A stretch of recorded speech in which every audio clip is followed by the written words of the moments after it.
Good morning. It is Wednesday, and this is your Lockdown Live number 47. Welcome. Welcome to the day. Today, I wanted to look at anxiety again. Why we're looking at anxiety again? Because there's just a lot of it around. So, two things about anxiety. I wanted to look at it and really briefly understand what it is. And then also the more important part is how we then regulate or create calmness in our system, as I call it. So, welcome to another little mini Lockdown Live. I get to check in. It's also Wednesday, which is Wellness Wednesday, which means I'm back at 7 o'clock this evening. This evening, we're going to look at music and black and white thinking, amongst other things. But I want to look at music and the effects it has on mental health in a deeper way than I did yesterday on this.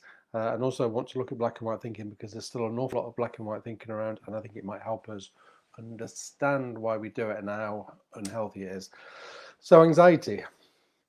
Anxiety comes from an area in the body called the amygdala. The amygdala is part of the limbic system. The limbic system is our primal system, which I talk about quite a lot. The amygdala is responsible for some of the major emotions that we feel, particularly fear, sometimes pleasure. What happens with this system is because it's so primal, because it was developed many, many hundreds of years ago, it is very, very automatic. It just kind of happens. So it senses fear and then it activates it. But we don't really have a lot of control over that part.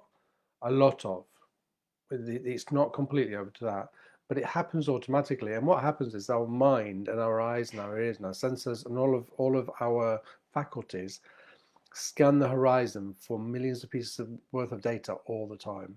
All the time, it's listening and it's doing. And as I'm recording this, there was a little noise in the kitchen, so part of my mind went across and went, "Why is there a noise in the kitchen? What's happening in there?" And it started to kind of work through that and say, and as I'm delivering this, it's going, "Is it dangerous? Do you need to go and look at it? Is there something wrong?" Or if the dog barks, my mind will be kind of prompted into that. "Oh, why is the dog barking?"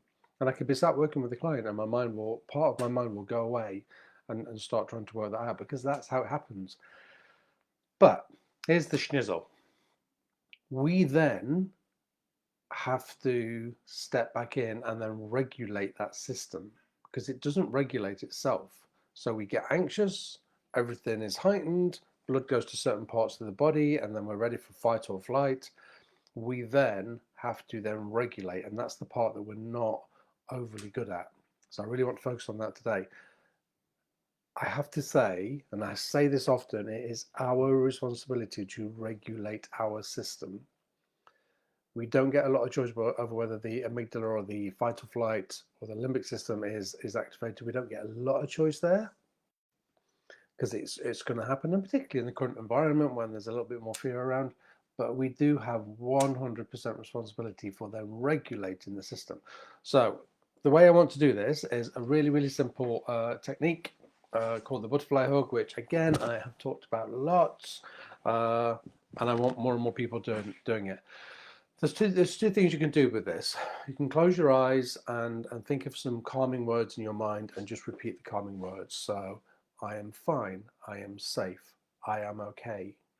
I am fine, I am safe, I am okay. Everything around me is safe, I am safe.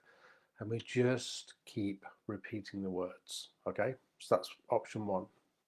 Option two would be to close your eyes and take yourself to a safe space. So a space that it could be real, and it could be somewhere that you've invented. So with the safe space, when I do this with people, quite often they take themselves to a beach because it's quite calming and they feel quite safe there.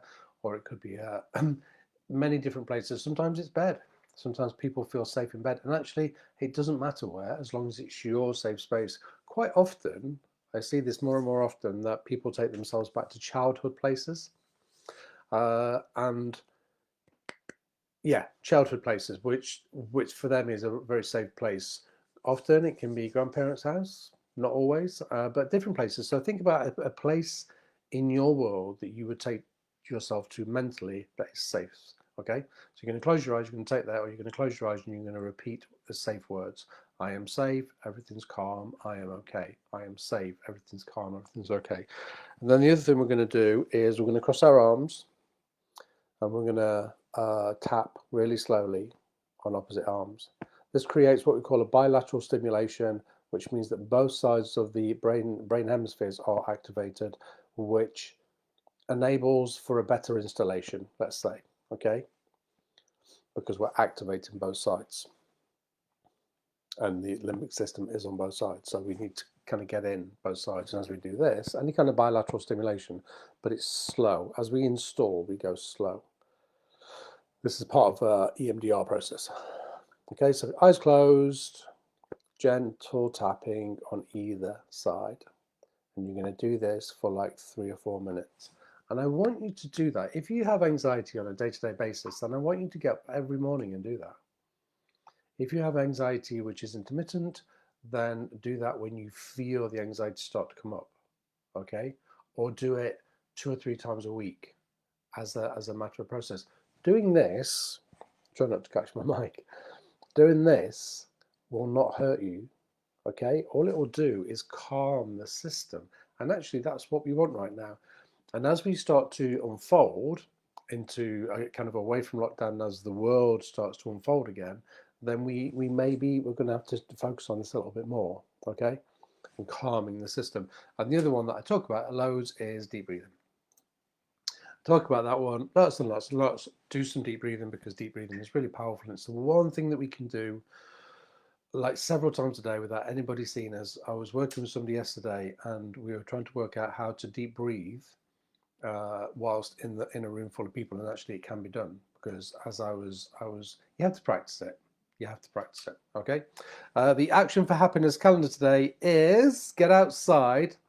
Oh, I like this one, particularly because I'm based in Newark, and the weather outside today is a little bit blustery and could be a little bit wet. So get outside and notice how the weather feels on your face. I love that. We might call that a mindful exercise, when we feel the weather on our skin. Don't you just love those moments? You know, a few weeks ago we were getting like really, really icy patches, and then they were just incredible. And when you could feel them on your face, and you almost felt like your face did this, which for some of us is great because it just freezes you up. So yeah, get outside and notice how the weather feels on your face. I'll be back later, 7 o'clock on Facebook Live again, to look at, when I look at music deeper. I want to understand the science and why and what it does to the body. And also black and white thinking, amongst other things. If we're not covering stuff that you want us to cover, then message in and I will try and pick that up and make that happen. These are yours. You know what I mean? These are the lockdown lives, and the Wellness Wednesdays are absolutely yours. So if I'm not doing stuff that you want us to do, then please let me know, and we can do that. Okay, that's it. I'm gonna go. I wish you an absolutely wonderful day, and I will see you later. Take care. Bye bye.